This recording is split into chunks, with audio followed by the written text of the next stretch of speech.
Hi there. I want to explore the whole idea of leadership with you today. And I'm going to share a presentation I'm due to give in Africa in August. And I'm essentially using this as a way of exploring this presentation with you to give you a sense of what my current thinking is about leadership. Clearly, I've been involved in this question for a long, long time, hence the Renaissance leadership work, but also some of the work I've done in teaching and developing leadership programs for large corporations like Heinz, ConocoPhillips, Barclays Bank, all sorts of organizations. And also the leadership coaching work I've done in nonprofits and for-profits over the last 35 years or so. So I'm going to share my screen and hopefully, let's get going. Just put this onto a show so I can present from the beginning. This is all about leadership in these volatile, uncertain, banny kind of times. I'll explain the terms in a minute. But I also want to really challenge you to think about the implications of this presentation for your own work as a leader. So let me, you know who I am. I don't need to spend any time with you talking about this. But I do want to position this presentation in terms of the big themes I want to explore. The first one is leadership as becoming. The second one is leadership as becoming courageous. The third is about skills and competencies and the need for constant change and development. The next one is about well-being. I'll talk a bit about that. And the last one is about saying, look, strategy has changed from a big, long-term, big, thick document with detailed plans, basically nonsense, to a very short kind of statement of purpose, and then we muddle through. So I'll talk about this stuff. No, you all know what VUCA is: volatile, uncertain, complex, and ambiguous. But I wanted to add to those terms four others. This is the idea of Banny, that the world around us is very brittle. Things can be broken very, very quickly. Just look at the Body Shop doing really well a year ago, was sold. The new buyers were excited, and within 6 weeks, they declared bankruptcy. Very brittle kind of retail market, very brittle kind of supply chains, very brittle kinds of technologies. The second component of Banny is that there's a great deal of anxiety about, not just simply in markets, not just simply amongst investors or leaders, but right through organizations. My two doctoral students I'm working with this year have both been looking at well-being and wellness and mental health and the kind of well-being issues of being at work. And both of them found in very in-depth interviews, in very systematic pieces of work, that this is a massive problem. It's a growing problem. We know, for example, that in high schools, 30% of the kids have got diagnosed with a diagnostic capability of anxiety, depression, and stress. Not all of them being diagnosed, but they're in that kind of category where they could be. So anxiety is a kind of commonplace thing where it used to be a very rare kind of thing. We also know that the world is now very non-linear. It is very difficult to see what's going to happen in the next 2 or 3 years. We're looking at kind of volatile uncertainties in the world, 114 conflicts taking place around the world, Gaza, complete mess, Haiti, complete mess, Europe getting to be a mess with threats of invading Moldova from Russia. Poland says its airspace has been invaded by Russia. Poland is a NATO country. There's lots of volatility, and some analysts are predicting World War III. So they're very non-linear, but other things are non-linear too, like the future of work and the role of artificial intelligence in that future. And for many people, those who look for certainty, the world increasingly incomprehensible to us. I mean, like, on what planet would Donald Trump be an acceptable potential president of the United States? Well, clearly on the planet, the United States. But any rational person looking at this would just shake their head. And so we have a problem. The world is a mess, and we have to be leaders in this mess.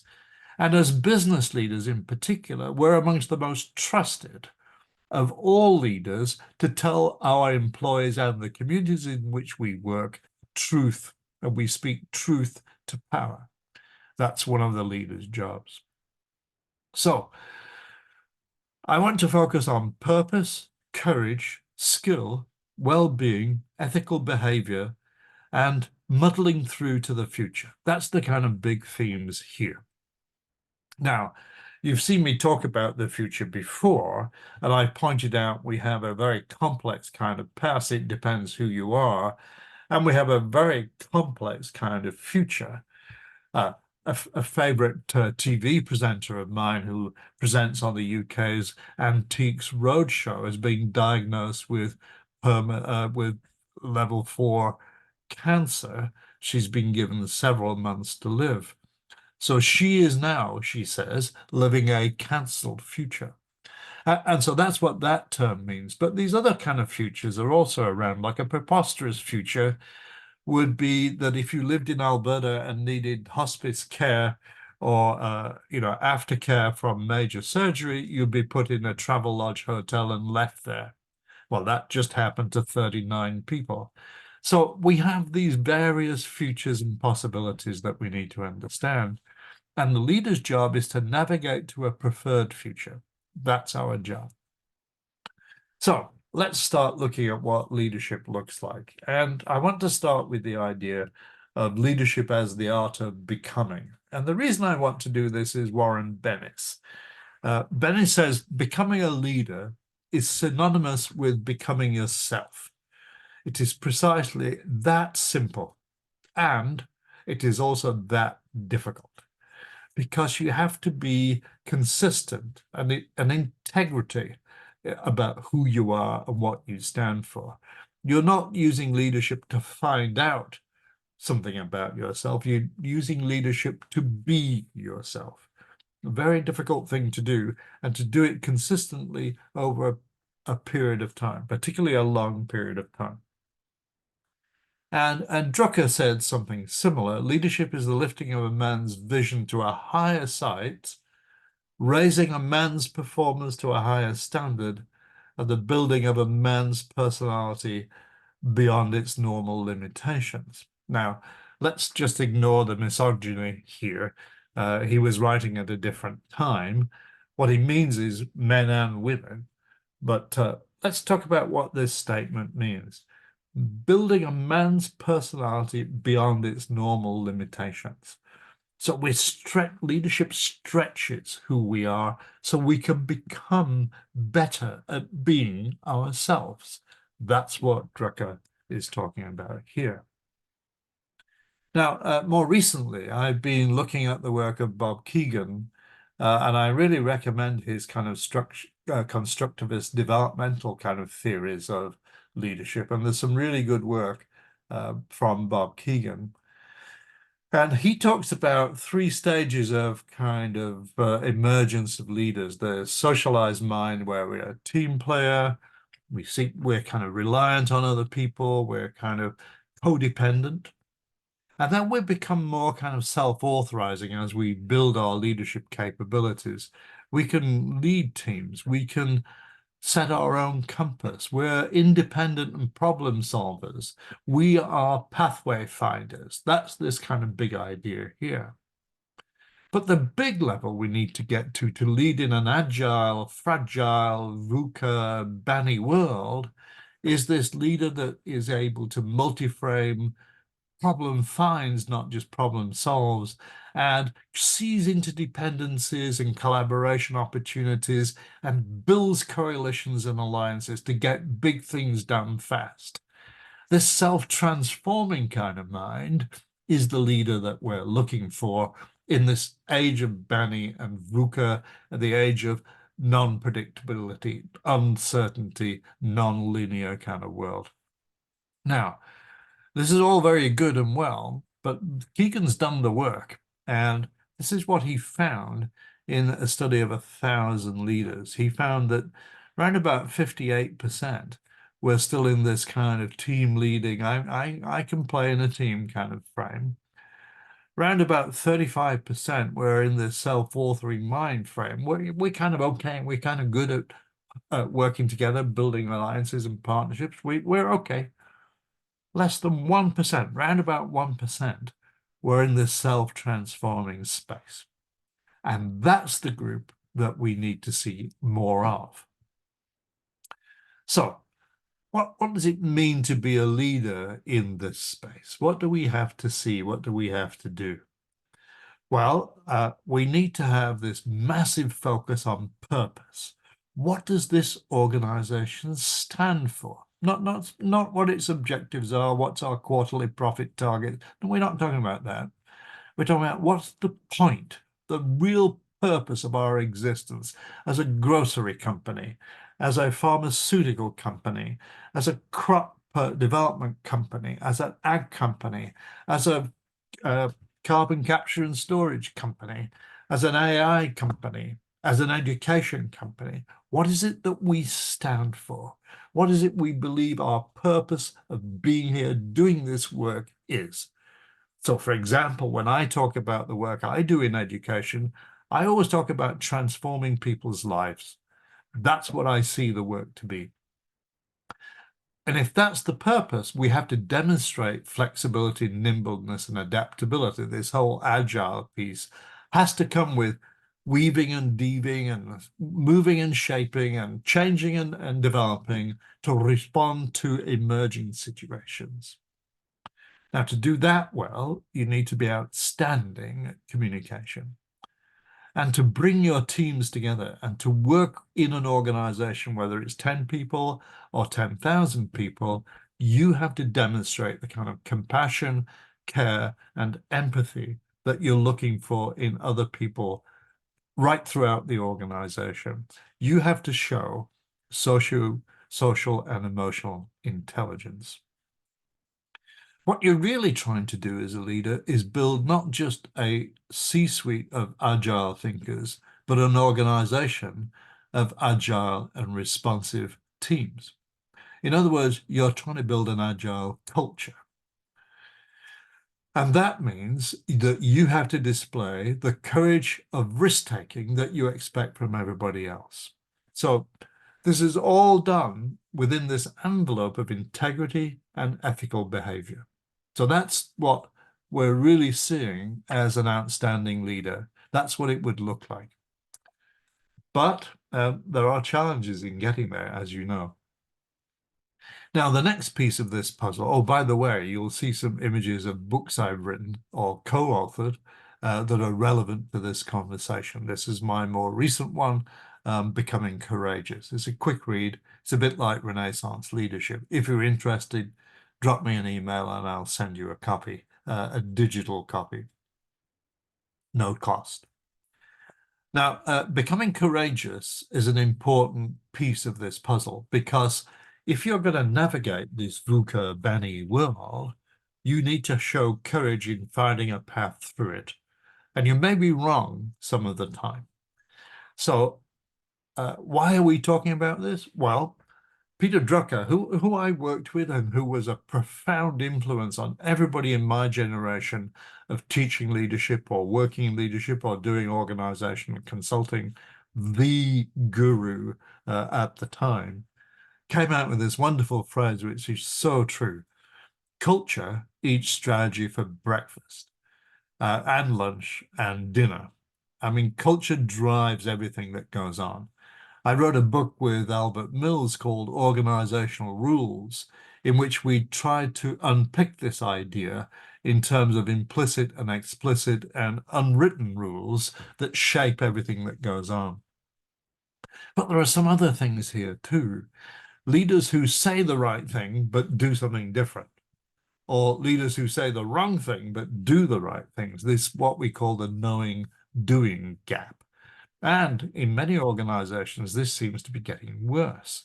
And so really powerful leaders do what they say they're going to do and do it well. Another thing that a courageous leader does is take risks, but they also look at risks, not just obvious risks, but the known unknowns and the unknown unknowns.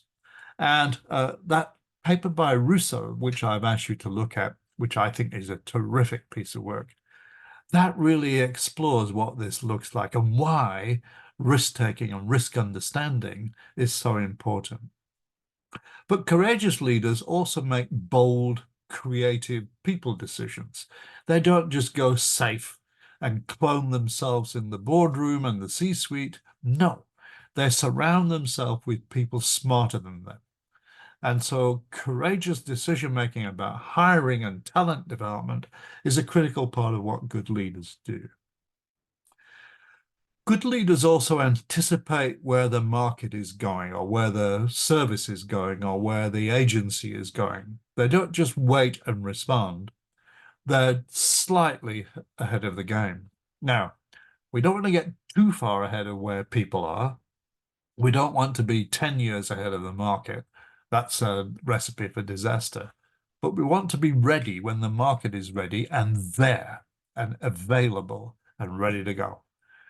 And courageous leaders stop and think. They actually pause and ask, is this right? Are we going the right direction? Am I making a difference? Am I supporting my people? Do I care? Am I caring enough? Am I showing it? Am I communicating well? So they reflect. It takes courage to recognize that you may need to change. Now, when you think about this courage stuff, this is another big idea from Bob Kegan. There's a couple of things here. We're all very afraid of screwing up, of making a failure of something. And some of us are terrified of success as well. I mean, I came across a leader in one very large retail organization in the UK that shall be nameless, that was terrified of this ongoing big success he had because it was obvious to him that if you're going to the top, the next phase is to come down. So he was worried about, being overly successful and not being able to keep it going. Whereas most leaders I encountered just fearful of not being able to make it. And the other thing is that many leaders look for a big prize, a kind of big way, a big one-time solution. This will fix everything. And it kind of rarely is like that. And so that leads us to these kind of contrary actions, kind of making the wrong commitments, making the wrong assumptions, or getting in right over our head. And so these kind of attempts to manipulate the world kind of generally fail because we're not showing the courage for the one thing that's missing here. The biggest improvement comes from doing the right thing. And the right thing changes all the time. And that's a problem for leaders. So what was the right thing 6 months ago may not be now. So it takes real courage to stop doing things, to really say, hey, it's time we got out of that. And stop means we no longer do this here.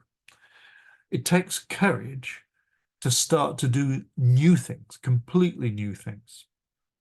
And it takes a lot of courage to stop spending all of our time as leaders in the worry box, in the kind of penalty box of worry, and spending more time in the box of hope and possibilities. So this is what courage really looks like on the ground. And more particularly, it's inevitable that you fail. At some point, you're going to fail in something, maybe small, maybe medium, maybe large. My good late friend, Don Skilling, who is a terrific management consultant at Cranfield University in the UK, said that failure is inevitable. It's going to happen. But learning from failure is an option. Now, courageous leaders embrace failure as a chance for big learning, and they also use that big learning to recover from failure. So when I used to do customer service training for large hotel corporations like, where the Sheraton Group in India, for example, we always told the leadership of these organizations that a failure is an opportunity to demonstrate great success. So if you've screwed up, recovery could be big and important, and people will remember the recovery, not the screw up. So courageous leaders embrace failure. And I think that the lesson of looking at failure over time, and it's been one of my hobby projects for about 25 years, is there's a lot more learning from failure and mistakes and problems than there is from continuous success. And as an example of that, I thought I'd share an image of the last time the fans of the Toronto Maple Leafs were able to celebrate success in 1967. Okay. Now, everybody who works looks for the opportunity to satisfy a deep need to be creative and to get economic certainty from what they do. But we don't get it by doing the same things all the time. So that creative freedom requires us to be courageous and explore and experiment and take some risks, calculate them, assess opportunities and risk, but take them. And if you don't, you'll be in Chapter 11 bankruptcy along with lots of other people. Now, this is the kind of big picture stuff, kind of big nature of leadership and courageous leadership and agile leadership and all that. But you do need skills and competencies and capabilities, and you do need to make commitments both to yourself, your family, and to the organization. I think that the leaders that I've admired most in my life, and there have been several, seek out challenges and as opportunities to really push their skills and understanding and develop new skills and competencies. And what they're trying to do is to find a challenge that the organization must respond to, but pushes them and their teams and the organization to the next level of performance. And by doing that, they accelerate their development and their understanding of what's possible. Now, interestingly, where does this quote come from? The US Army Leadership Manual. They are looking at a kind of new kind of leadership inside the military. And if they can do it, it just speaks to the fact that this is what we all need to be doing. So leaders need challenges. We don't thrive on routines. I hate maintenance. I have to be in the kind of change business, transformation business, startup business, building fast business. Those are the kind of things I thrive on. So I described myself about 10 years ago. I'm a SWOT worker. I look for strengths, weaknesses, opportunities, and threats, and then I do things to move the organization forward. So we thrive on challenges and opportunities, and we love threats because that really gets our juices going to respond to the opportunities that lies behind every threat. So all problems are treasures from which we can improve. It's a big idea I got from W. Edwards Deming. But I have a mentor, and I think all leaders need a mentor. And a mentor is somebody who helps us understand and reflect critically on where we are and where we're going and what the opportunities are, and connects us to other people that can help us on the journey. They don't tell us what to do. They're not coaching for performance around a specific challenge. They're giving us shape to our leadership journey. But we also need coaches as well. And one of the things that's emerging post-COVID is the need for more coaching for those in leadership kind of positions. Now, the other thing that courageous people do in leadership roles is make big commitments to their clients.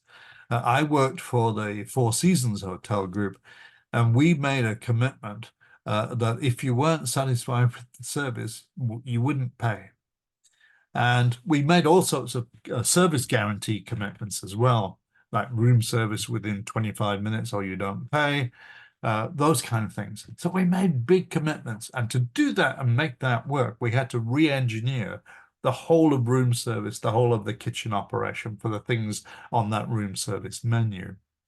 But we also have to make commitments to staff and to our colleagues and our supply chains. So when I ran the UK company, we had quarterly meetings with all our suppliers, and we asked them how we were doing in terms of helping meet their needs and what they expected of us, and how we would now make commitments to them to do things differently to meet their needs better. I ran a company that was part of a company on the Toronto Stock Exchange. We had to make commitments to the parent company, to the shareholders, to other stakeholders who had venture capital investments in our business. And so we made commitments to them.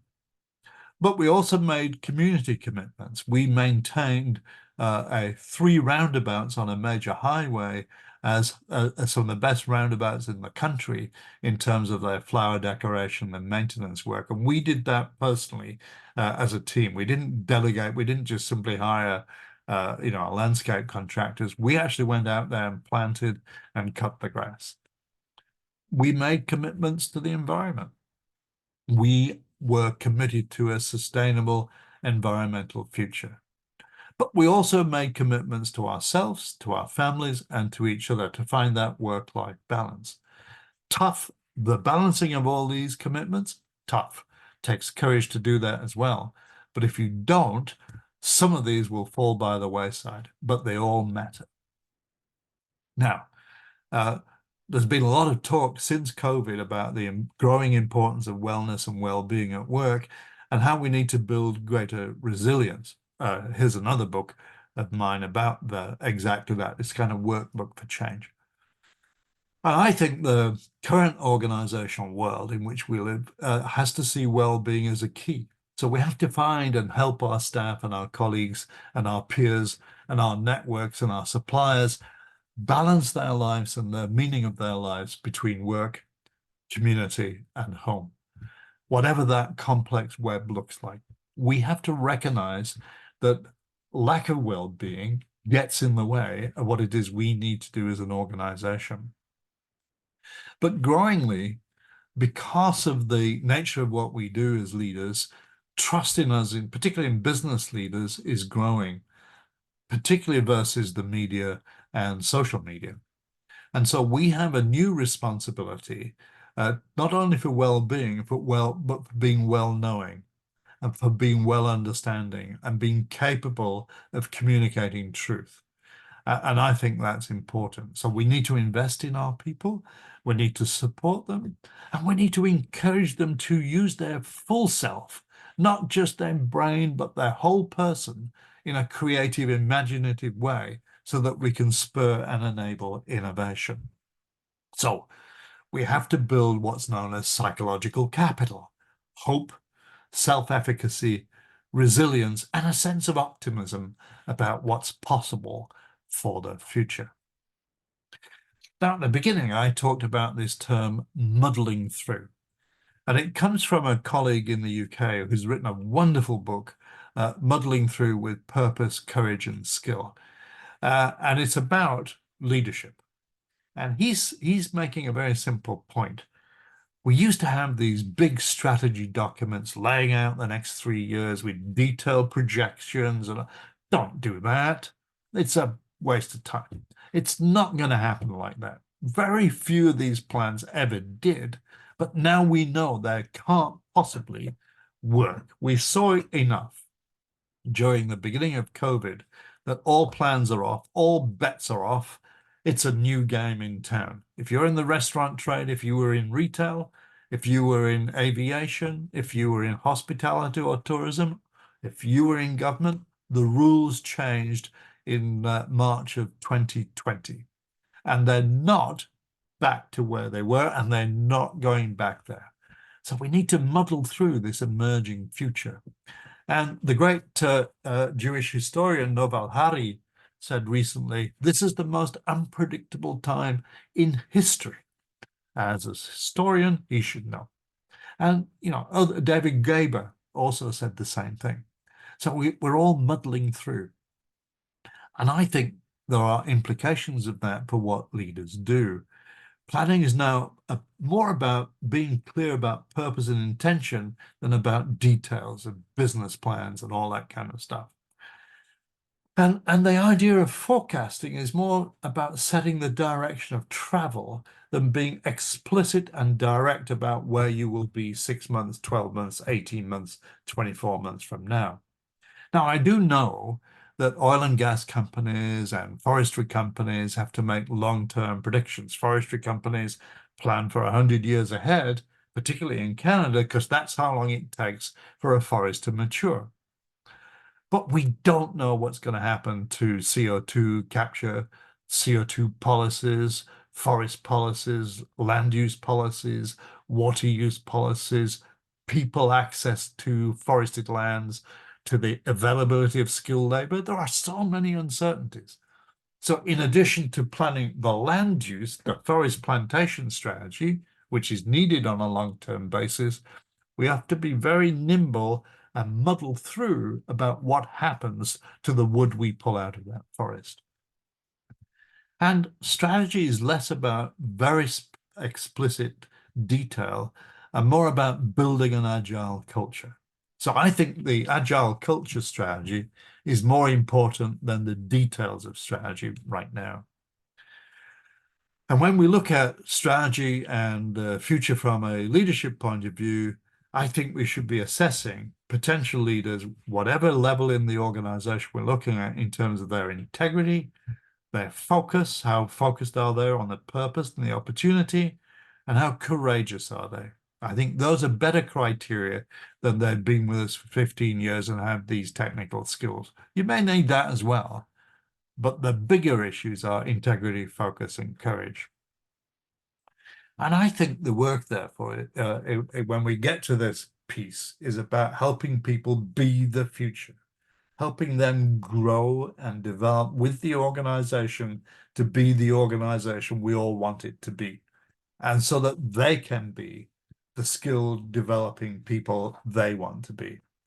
To do that, we need to not focus so much on the past, go back to the Maple Leafs, 1967, when they last won the Stanley Cup, but focus on the present and the possibilities of the future. And to do that, we need to build a kind of sense of futures fluency. What's possible? What's the idea we have about the possible and probable and preferred futures we need to really work towards? And to do that, we need to build this growth mindset, not a can't do mindset, not a that's tough mindset, but a growth mindset. I guess that's possible. Let's explore how we're going to do that. Now, you've looked at the book Renaissance Leadership that Don Simpson and I wrote some years ago, and we continue to refine that. So you'll notice the list I'm about to show is somewhat different from the list in the book. It's built on the same ideas. But we took the experience of COVID and interviewed another 100 or so leaders around the world and came up with a couple of additions to the list that's in the book. Here's the new list. The first 6 are in the book.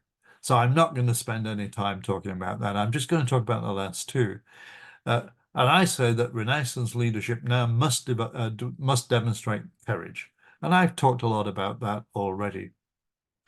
But the 8th one we've added is very important. And this reflects both of our time spent in Africa. Don actually lived in Kenya for quite some time, also lived in other parts of Africa when he worked for the government of Canada.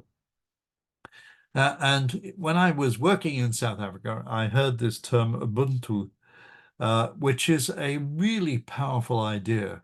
And it's very simple. I am because we are. I exist and I live and I am successful because we exist. We work together. We are successful. I'm just part of this team. And I think that the sense of the leader as Ubuntu, as somebody who practices and lives Ubuntu, who recognizes that they can only be successful if we're all successful and we're all in this together, is a more powerful leader in 2024 than a leader who says, follow me, I know exactly what we're going to do. I think this is the leadership kind of frame that we need to think about. You may want to use your artificial intelligence engines to have a good look at what Ubuntu is. Now, the other thing that we'd add now, if we were rewriting the Renaissance leadership book, is that they kind of manage risk really well. They think about risk, they calculate and look at risks. They see risk not just simply as things to avoid, but as opportunities. So even when we have unknown unknowns, like a global pandemic, we have opportunities here. Just look at some of the outstanding things that happened in retail as a result of that, or in the fast food sector. Look at Kentucky Fried Chicken's response to the whole challenge of COVID and how imaginative and innovative they were. They did really well. So there are some underlying keys for leadership here. One is building this sense of anticipation, being able to think back from the future. The second one is leading across not just simply the organization, but the sector in which you operate. Be a leader for all in that sector. See co-opetition as part of your mindset. And then the final component of this really underlying features of the leadership model I'm talking about is being able to lead from within, leading across the organization, across the sector, across the network of organizations working in that sector. Be a leader in forestry, be a leader in the biochem industry, wherever you are, but lead powerfully within your organization. So that's my kind of view of what leadership looks like. And I hope that's been helpful and informative for you. Thanks a lot.